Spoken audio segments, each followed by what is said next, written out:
অনেকেই এই সবজিটা খেতে চায় না, কিছু টেকনিক ফলো করলে কিন্তু এই সবজিটা খেতে অনেক বেশি মজা হয় আর একদমই তিতা লাগবে না। হ্যাঁ, আমি করলার কথা বলেছি।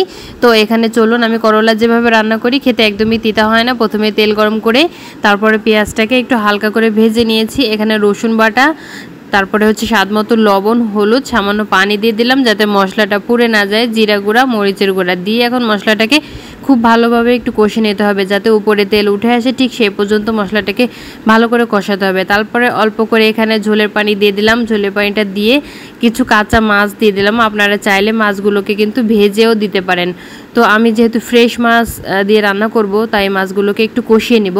আর এখানে আলু দিয়েছি, একটা আলু আমি এভাবে ছোট ছোট করে কেটে নিয়েছি। তারপরে মাছ আর আলু একসাথে ভালো করে একটু কষিয়ে নেব। ঢাকা দিয়ে ঝোলটা একদম শুকিয়ে যাওয়া পর্যন্ত মাছটাকে কষাতে হবে।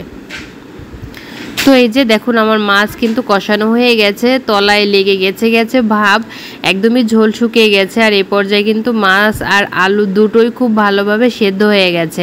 এখন একটু উল্টে পাল্টে নাড়াচাড়া করে দিচ্ছি সাবধানে যাতে মাছগুলো ভেঙে না যায়। তারপর এখানে পরিমাণ মতো আবারও ঝোলের পানি দিয়ে দিব। যারা কোনোদিনও এই করলাটা বা উস্তাটা খায়নি তারাও খাবে যদি এইভাবে রান্না করে দেন। তো ঝোলের পানি দেওয়ার পরে আমি একটু নাড়াচাড়া করে দিয়েছি। আর পানিটা যখন বলক উঠে আসছে তখন উস্তা কেটে রেখেছিলাম একটু লম্বা লম্বা করে। তো এইভাবে উস্তা কেটে তারপরে এখানে আমি ধুয়ে দিয়ে দিলাম, দিয়ে একটু ডুবিয়ে দেব ঝোলের ভিতরে, দিয়ে এভাবে আমি 10 মিনিট রান্না করে নেব যাতে উস্তাটা খুব ভালোভাবে সিদ্ধ হয়ে যায়, ঝোলটা শুকিয়ে যায়। অবশ্যই এই পর্যায়ে কিন্তু ঢাকনা দেয়া যাবে না, ঢাকনা ছাড়াই রান্না করতে হবে। তাহলে আপনি যদি ঢাকনা দেন তাহলে কিন্তু উস্তাটা তিতা লাগবে। তো হয়ে গেছে 10 মিনিট আমি জাল করে নিয়েছি। এই যে আমি মাছটা এখানে বেড়ে নিলাম। আর দেখুন দেখতে কতটা লোভনীয় লাগছে আর খেতে মাশাআল্লাহ অনেক মজা হয়েছে।